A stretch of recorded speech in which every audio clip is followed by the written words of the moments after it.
If you're looking for the most up-to-date video about how to get a visa to come to Uganda, this is a video for you, because I just went through this process legit like 2 weeks ago. This happens to be the first video of mine you've ever seen. My name is No Limit Eddie. I'm a 24-year-old American who lives abroad full-time. Over the last 3 years, I've traveled around the world and I document my journeys and lessons here for you on this channel. If that sounds interesting to you, then subscribe to the channel for more content.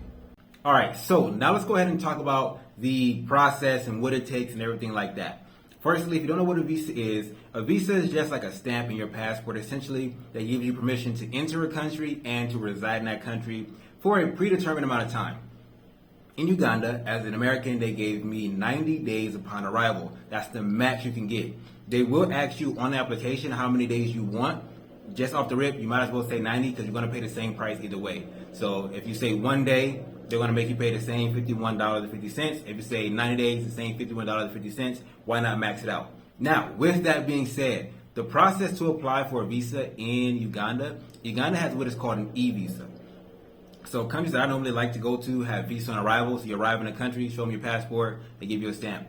The e-visa means you got to apply electronically, right, over the internet. And this is my first time ever doing an e-visa. And the only reason I did it was because I didn't have to send my passport off anywhere. It was a very simple process, very straightforward process, and nobody was having issues with the system, so I decided to go for it on this country here. Now, with that being said, right, there's a couple documents that you're going to have on you. One of them, you need a photo of your biometric page of your passport. That's the page that has like your profile photo.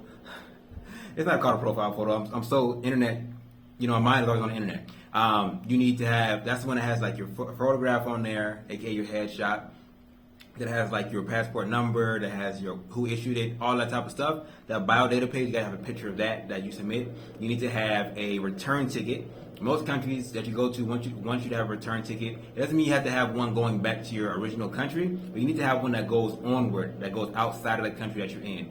So if, let's say, for example, I wanted to go to Kenya next. I can have a ticket from Egypt to Uganda, and then from Uganda to Kenya, and they'll be perfectly fine with that. All right. So I had a return ticket to Egypt, so that was what I did. But yeah, you can have a return ticket to wherever you want to go, or an onward ticket to go to the next destination. But you will need one of those. All right. And it will have to be within that time frame that you already selected on your visa. So you know what I mean? Like, you can't be like, oh, I want to stay for 5 days or whatever. Well, really, they're going to give you that 90 days anyway, I think. But you can't be like, you can't have a return ticket or exit ticket like 200 days later. That's not going to work, right? So it got to be within that 90-day window. So be aware of that. Actual headshots, too. You need actual passport-size photos. You need to have those. Then you need to have a return ticket, right? And then you also need to have host information. And no one tells you this online, but when I went through the application, they will ask you, like, what address are you staying at? What is the host, what name, what is the address, all that type of stuff. They will ask you all those things, so be aware of that and have the information ready. The last thing they're going to want from you is yellow fever vaccination card. They will ask you for that when you're applying for the visa, okay? So those are things that you need. I'll have the entire list of everything you need in the description of today's video so you guys can simply reference it. But those are things that you're going to need. Now I'm going to show you guys how I take my photographs and what I had to do to actually upload them, all right? So on my phone, and I believe on your phone too probably, there's like on a camera app, there's like a thing that says documents. I clicked on that, and when you click on that, like it has an AI tool, I don't know, that automatically can find papers and like will make it perfectly like square around there, and then like take a photograph of that. And it's really, really good. Like it optimizes the lighting, it optimizes everything to take really good, clear pictures of documents. So that's what I use to take all my photos. Now I ran into a problem when I tried to upload those photos onto the website that you apply to the visa for. And the website you apply for is in the description as well. It's the official government site. You do not need to go to all these other third-party people. No, you can go straight to the official government site to do this, all right? I'll leave a link in the description as well. No extra fees, you just paying straight to the government of Uganda. Now, by the way, it's Eddie here. It's super loud. I'm in the airport right now, but I just wanted to give you guys a quick message. For those of you guys who are like, okay, I'm in the airport, like I said. How do you travel? How do you do the things that you're doing without ever talking about going to work, without ever talking about having to clock in or clock out for your job or have to ask for time off? Well, I created a free training. It's 10 minutes long, and it's in the description of my video. If you always wanted to know how to make money online, well, now is a really good time to learn. Click the link in my description and put your name and email in and watch the free training.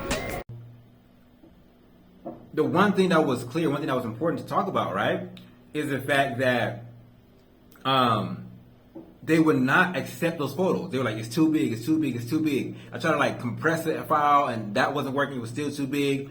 So what I ended up having to do, if that's happening to you and you're maybe looking for a solution to that, if they keep denying your photos because they're too large, what you're going to have to do is convert that JPEG or that PNG into a PDF.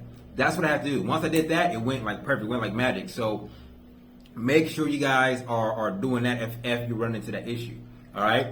Now, besides that, upload all those documents, you're good to go. They're going to ask you a lot more questions beyond just that. But it's a super simple, straightforward process. I do recommend you having someone there with you while you're filling it out, just to double check, hey, did I put this in right? Did I put that in right? Like, I would have somebody there with you to double check. That's how I like to do things, have somebody else that's there as a second set of eyes. Once you submit the application, they're going to ask you for a fee. That fee is $51.50. That's the only thing you have to pay to enter the country of Uganda. $51.50. All right. Make sure all your information is correct, because if you fail to have the right information, that's on you. We're gonna have to repay that exact fee to reapply. Within 1 day, I got my confirmation that, hey, your visa has been approved. Print this out and bring it with you to the airport. So that was within 1 day. Very, very fast, very smooth, very efficient system that they got going over in Uganda. My only complaint is that, hey, let people upload larger file sizes. Hey, that's about it. So I got through that. My experience actually going through immigration itself was one of the best I've ever had in any country. It was not crowded. It was very like fast. They weren't asking you questions. It was just boom, boom, boom, boom, take a photo, good to go through. It was amazing. It was crystal clear. That the woman that I dealt with was very nice, very friendly. She welcomed me to Uganda in the right way.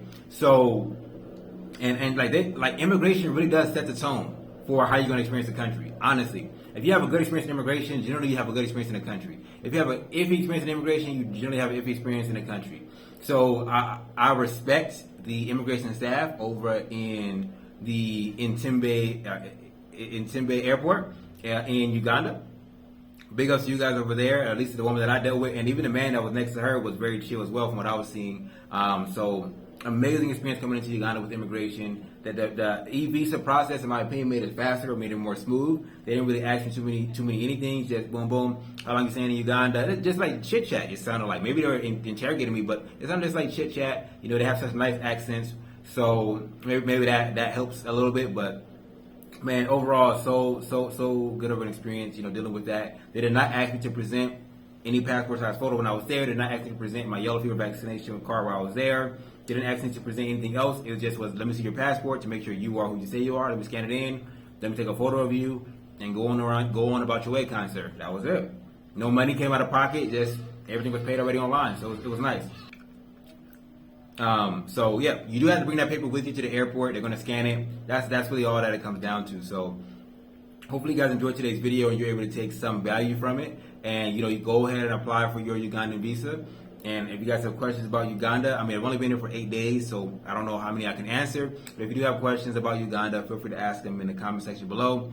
Or my email is also in the description as well if you for some reason want to email me. But other than that, I'll see you guys. Make sure you guys are also going to nolimiter.com/opt-in if you want to know how to make money to travel around the world. Yes, you want to know how I pay the $51.50 and how I continue to travel around the world full-time for the last 3 years straight. Then the link is in the bio. A link is in the description. nolimiter.com/opt-in. Watch the same video, learn. You also have a time to book in a time to speak with me or a member of my team to get you signed up. So yeah. With that being said, see you guys in the next one. Y'all willing. Shalom.